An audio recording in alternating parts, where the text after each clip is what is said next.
After the game, these players will almost immediately join their national teams and travel to North America. And this week we learned where each country's base camps will be across the U.S., Mexico, and Canada. Score Atlanta's Landon Knight has the details.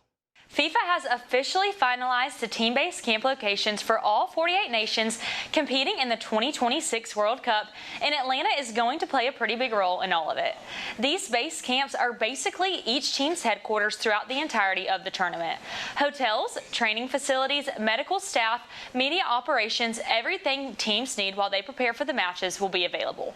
And with this being the biggest World Cup to date with 48 teams across the U.S., Canada, and Mexico, location matters.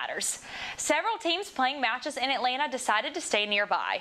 Spain will be based in Chattanooga. Uzbekistan is setting up right here in Atlanta at the Atlanta United Training Center. Japan selected Nashville, and Portugal will be staying in South Florida.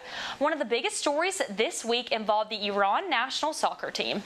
After reports that the U.S. would not allow the team to stay in the country during the tournament, Mexico agreed to host Iran's camp in Tijuana instead. "We have no reason to deny them the possibility of staying in Mexico," said Mexican President Claudia Sheinbaum.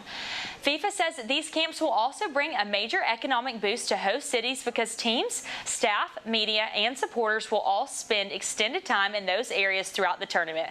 And for Atlanta, having Uzbekistan based here means the city becomes part of the World Cup experience every single day, not just on match days.